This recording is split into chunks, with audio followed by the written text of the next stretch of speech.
होशे भविष्यवक्ता की पुस्तक अध्याय 9। होशे भविष्यवक्ता की पुस्तक अध्याय 9। हे इस्राएल, तू देश देश के लोगों की नाई आनंद में मगन मत हो, क्योंकि तू अपने परमेश्वर को छोड़कर वेश्या बनी। तूने अन्न के एक एक खलिहान पर छिनाल की कमाई आनंद से ली है। वे न तो खलिहान के अन्न से तृप्त होंगे और न कुंड के दाख मधु से, और नए दाख मधु के घटने से वे धोखा खाएंगे। वे यहोवा के देश में रहने न पाएंगे, परंतु एप्रेम मिस्र में लौट जाएगा और वे अश्शूर में अशुद्ध अशुद्ध वस्तुएं खाएंगे। वे यहोवा के लिए दाख मधु अर्घ जानकर न देंगे और न उनके बलिदान उसको भाएंगे, वरन शोक करने वालों की सी भोजन वस्तु ठहरेंगे। जितने उसे खाएंगे सब अशुद्ध हो जाएंगे। उनकी भोजन वस्तु उनकी भूख बुझाने ही के लिए होगी। वह यहोवा के भवन में न आ सकेगी। नियत समय के पर्व और यहोवा के उत्सव के दिन तुम क्या करोगे? देखो, वे सत्यानाश होने के डर के मारे चले गए, परंतु वहां मर जाएंगे और मिस्री उनकी लोथे इकट्ठी करेंगे और मोप के निवासी उनको मिट्टी देंगे। उनकी मनभावनी चांदी की वस्तुएं बिच्छू पेड़ों के बीच में पड़ेगी और उनके तंबुओं में झड़बेरी उगेगी।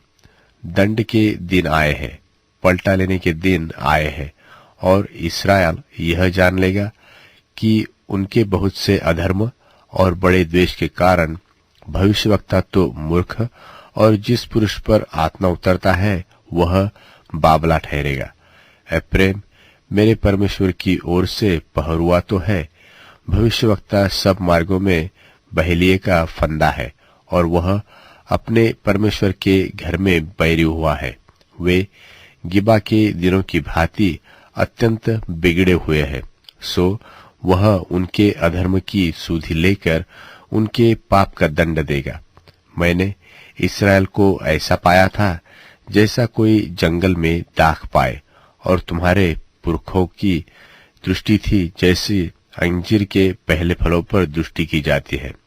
परंतु उन्होंने पोर के बाल के पास जाकर अपने तय उन वस्तु को अर्पण कर दिया जो लज्जा का कारण है और जिससे वे मोहित हो गए थे। उसी के समान घिनौने हो गए। एप्रेम जो है उसका विभव पक्षी की नाई उड़ जाएगा।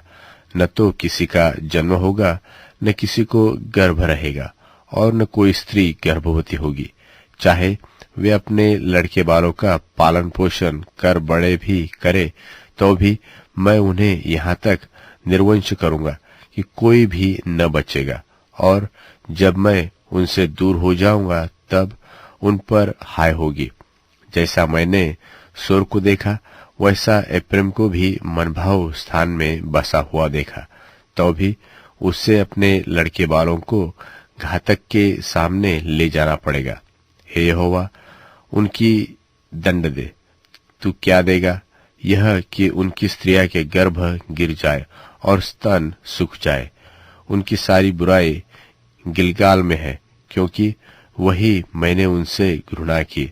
उनके बुरे कामों के कारण मैं उनको अपने घर से निकाल दूंगा और उनसे फिर प्रीति न रखूंगा, क्योंकि उनके सब हाकिम बलवा करने वाले हैं।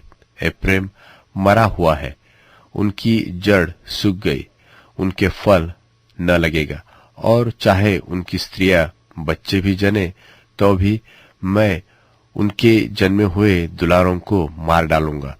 मेरा परमेश्वर उनको निकम्मा ठहराएगा, क्योंकि उन्होंने उसकी नहीं सुनी। वे अन्य जातियों के बीच मारे मारे फिरने वाले होंगे।